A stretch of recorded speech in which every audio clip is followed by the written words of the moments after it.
नमस्कार मित्रांनो, मी समीर आणि तुम्ही पाहता शिवाय नॉलेज हब. आणि आज आपण बोलणार आहोत भारत सरकारच्या संचार साथी ॲपबद्दल, ज्याच्यावर आता खूप मोठे वाद चालू आहेत. तर या ॲपबद्दल आपण जाणून घेऊया, त्याचे वाद का वाढत आहेत आणि खरे फायदे आणि तोटे काय आहेत. व्हिडिओच्या शेवटपर्यंत पहा, कारण मी तुम्हाला सांगणार आहे की तुम्ही हे ॲप वापरायचे की नाही. तर आपण आधी पाहू की संचार साथी ॲप म्हणजे काय.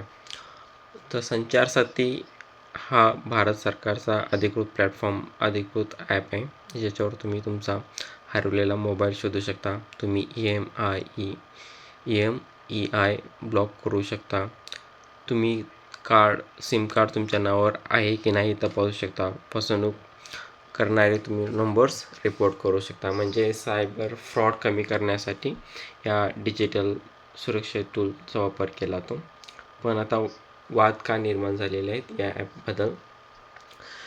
तर भारत सरकारने एक आदेश जारी केलेला आहे की प्रत्येक मोबाईल कंपनींना हे प्री इन्स्टॉल करूनच मोबाईलमध्ये ॲड करायचे आहे, न्यू फॅक्चर मोबाईलमध्ये.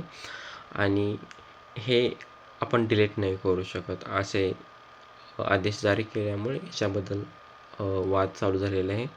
तर ते वाद काय आहे ते आपण बघू. तर सरकार आपली सर्व मोबाईलची माहिती पाहू शकते, जसे की EMEI असेल, सिम डिटेल असतील, किती नंबर आपल्यावर आहेत इत्यादी.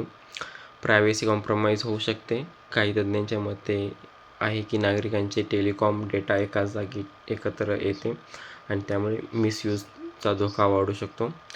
फेक न्यूज आणि गैरसमज काही आहे त्याच्याबद्दल सरकार तुमचा कॉल रेकॉर्डिंग ऐकू शकतं, तुमचं लोकेशन ट्रॅक करू शकतं. पण हे अतिशयोक्ती तांत्रिकदृष्ट्या चुकीचे दावे आहेत, असे माझ्या ॲनालिसिसमधून किंवा मी ज्या माहिती तपासून पाहिल्या आहे त्यामधून बघत आहे. डेटा सुरक्षेबद्दल काही प्रश्नसुद्धा उपस्थित केले जात आहेत. भारतामध्ये डेटा ब्रँचचे प्रकरण वाढत आहे, त्यामुळे लोक विचारतात की आपली टेलिकॉम डेटा सुरक्षित आहे की नाही. त्यामुळेच हा सोशल मीडियावर हॉट टॉपिक बनलेला आहे. आता आपण याचे फायदे बघू. जर याचा महत्त्वाचा आणि पहिला फायदा आहे, जो आमच्या जीवनामध्ये खूप महत्त्वशाली आहे, तो म्हणजे हरवलेला फोन शोधण्यासाठी मोठी मदत होईल. जसं तुम्ही EMI ब्लॉक केल्यामुळे तुमचा फोन युजलेस होतो, म्हणजे चोरीला गेलेला फोन वापरता येणार नाही. दुसरं, सिम कार्ड फ्रॉड रोखता येईल. तिसरं, सायबरची फसवणूक कमी होऊ शकते. आणि सरकारी अधिकृत सेवांचा विश्वासार्हता म्हणजे डिपार्टमेंट ऑफ टेलिकॉमची सर्व्हिस चांगल्या प्रकारे होऊ शकते. ठीक आहे. आता संचार साथी ॲपचे काही तोटे आपण बघू किंवा नुकसान बघू.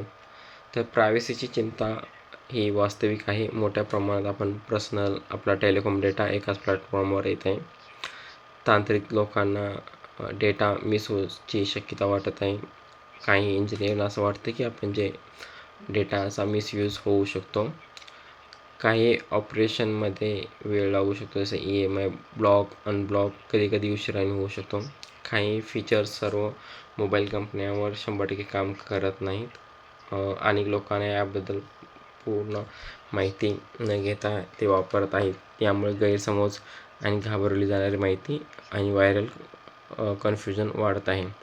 तर आता ज्यासाठी तुम्ही हा व्हिडिओ पाहत आहात की मला काय वाटतं. जर तुमचा फोन हरवला किंवा सिमचं फ्रॉडची जर तुम्हाला शंका असेल, तर या सुरक्षेसाठी तुम्ही वापरू शकता. पण तुम्हाला तुमच्या प्रायव्हसी आणि सेन्सिटिव्ह आणि प्रोफेशनल डेटा शेअर करण्याची काळजी असेल, तर तुम्ही हा ॲप वापरताना काळजीपूर्वक निर्णय घ्या. एक लक्षात ठेवा, हा app call recording, photo, chat वगैरे ॲक्सेस करत नाही, परंतु तुमचा टेलिफोन डेटा मात्र पाहू शकते. तर निर्णय तुम्ही घ्यायचा आहे. याच्यावर तुम्हाला काय वाटते. तुम्हाला असेच काही व्हिडिओ हवे असतील तर आमच्या चॅनलला शेअर करा, लाईक करा, सबस्क्राईब करा.